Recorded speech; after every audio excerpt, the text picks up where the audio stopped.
What up, YouTube? What's going on? Just wanted to kind of give you an update of what's going on. This is week 4 for me. Let's talk about weight, body fat percentage, BMI, and things of that nature. I'm going to make this kind of quick. When I first started this journey, I lost the second week of my journey I lost 7.5 pounds. I was very happy with that, very impressed. I'm on the TNT diet, and the first 4 weeks require of they call it the fast fat burning phase. So it did work. I was at, before I started all this, I was at 32% body fat. After week 1, week 2, I was 26%. Week 1 I was 26%, and then it was 28%. I'm sorry, then 26. Now I'm 24.2, which is still a long way to go. I do see some differences as far as definition in certain areas. In my delt, my shoulders, my arms, a little bit of my upper chest. Still got a little ways to go. Now let me tell you what I do notice. I notice by me having, at one stage, being a big guy, the sides, well, my daughter calls it the muffin tops, were round, like they were full, like a fist. But now it's pretty much flat like a tire. So it's just skin hanging. So I think that's in the positive direction. Also, as far as my weight, it's going up and down. Week 2 is 7.5. Week 3 was 1.5 pound weight loss. And now week 4, I'm at plus. I went up. The 1.5 pounds I lost, I got it back. But my body percentage is constantly going down. Let's talk about some of the myths that I used to follow and read on YouTube and watch on YouTube. I wanted to debunk these myths or see if they work for me, so I know where to go forward in the next 8 weeks. So what I did was, the first week I did with my diet, proper eating, and I work out on the Jim Stepani's Hit 100. I started doing cardio in the morning, which is about 40 minutes of cardio in the morning. We'll go to the gym at night. In the evening, I would do the Hit 100 program, and then I would follow that with about 25 to 30 minutes of cardio. That first week was very positive. The second week, I wanted to see what it was like to do mediocre cardio in the morning, then move forward to the regular workouts in the afternoon with no cardio after. So as you saw, that wasn't very positive. So I realized that I must do cardio in the morning. That's very effective. And I also realized that sleep is a very large part of this journey I'm on, because I'm only averaging about 4 to 5 hours of sleep. So I have to kind of crank up my sleep. Now, I don't watch very much television. I do a lot of working out. I'm starting a business. But I also know that my job is very stressful.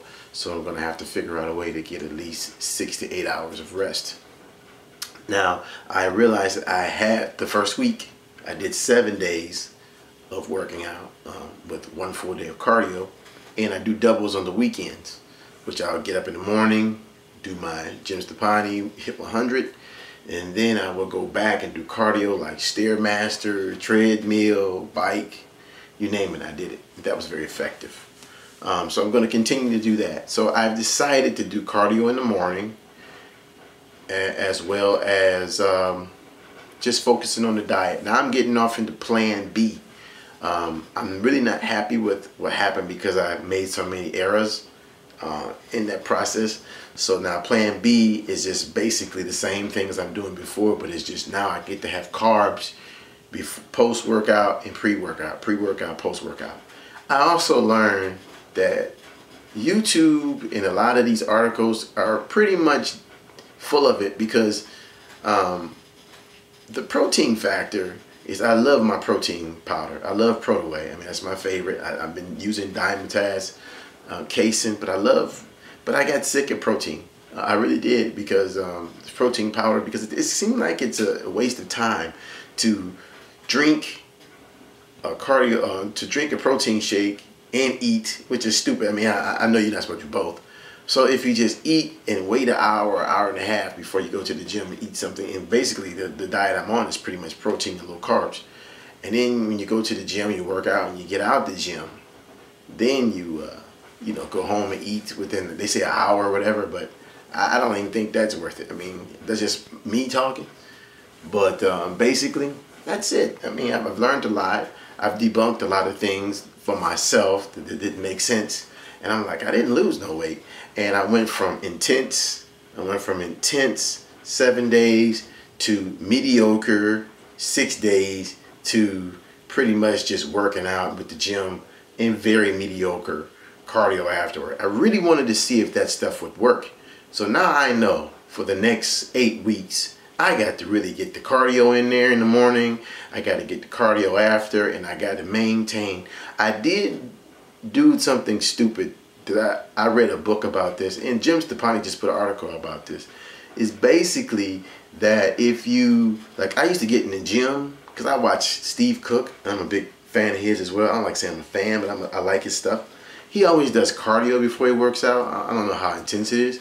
I used to do that, like that. I think the week before that, I did that, and I would get in the gym, and I would do 10 minutes on the bike or 10 minutes on the elliptical. But I realized it affected my performance when working out, because the HIIT 100 is a lot of sets, a lot of reps. We're talking 10 sets, 10 reps. Then we're talking 3 more reps to failure, and then we're talking about 3 standard reps for something else. So it really affected my weight gain and I mean my strength gains and my stamina in the gym. So I won't do that again. But I do realize this too, that I started taking creatine last week, and I wasn't taking creatine before that. Creatine puts water on your muscles. So that's it. And as far as the supplements, I tried Yohimbe. Didn't do very much for me, and I've tried that for 3 weeks. But I'm going to finish out the bottle. I like L-carnitine. I was told that get the L-carnitine with the tartrate in it, but the one I do have tartrate, and I did see some toning of it, kind of a tone feel. I do take the CLA. I know a lot of people are against the CLA, but I'm going to get off all that, and I'm going to a fat burner next. So what I'm doing is I'm doing all the workouts and all those things that I've heard, read, learned. I mean, I read books.